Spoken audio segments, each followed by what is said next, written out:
Hello children, so here we are in the chapter 4 and a lot of practical aspect of this chapter. Suppose I ask you, stop paddling on a cycle, what will happen?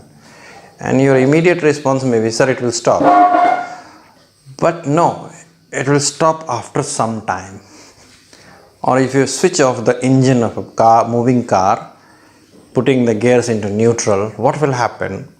Does the car stop immediately or it continues its motion? Or a fan is moving and the fan is moving and you switch off the light, electricity, and the fan stops moving. So why the motion is continued when the removal of the cause of motion, after removal of the cause of motion? This is because there is a property in a body called momentum. And in physics, when somebody tells you to define momentum, normally you have to give the quantitative definition of it, that momentum is the product of mass and velocity. Momentum is equal to mass into velocity. Mass into velocity, since velocity is there, and so momentum we sometimes tell P, and it is a vector quantity, mass into velocity. First you have to understand that. So there is a quantitative definition of momentum and you don't have to give a qualitative definition of linear momentum. Yeah, explanation wise you can say that the property of a body to continue its motion even after the withdrawal of the cause of motion is normally understood as momentum. But you don't have to give a qualitative definition. So this is there, and then SI unit, let us see if we can change it. SI unit is P, mass means kg and velocity is meter per second.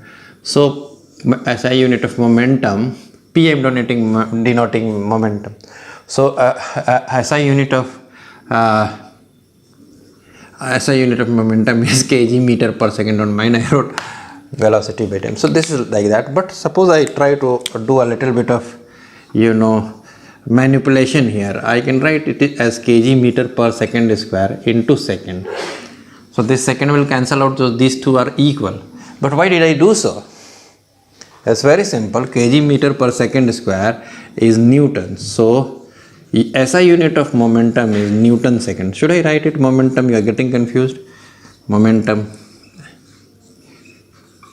Alright, so Newton seconds. So this is what is there. So same way a CGS unit will be 9 seconds. So momentum's quantitative definition you understood.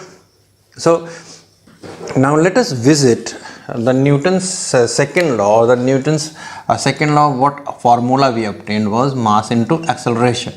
Now mass into acceleration is V minus U by T, isn't it? From Newton's from the first equation of motion in the first chapter. So if I write is F is equal to mv minus mu by t. So what is mv? Product of mass into velocity is momentum, and this is final velocity. So final momentum minus this will be initial momentum. I write short form, we are getting into that, momentum divided by time. So force can be written as change in momentum by time. So you can redefine Newton's second law. Newton's second law tells us force is the physical agent through which we can measure the rate of change of momentum.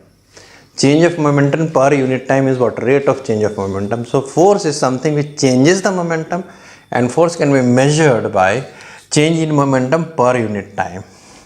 So this is very, very important concept, children. Thank you.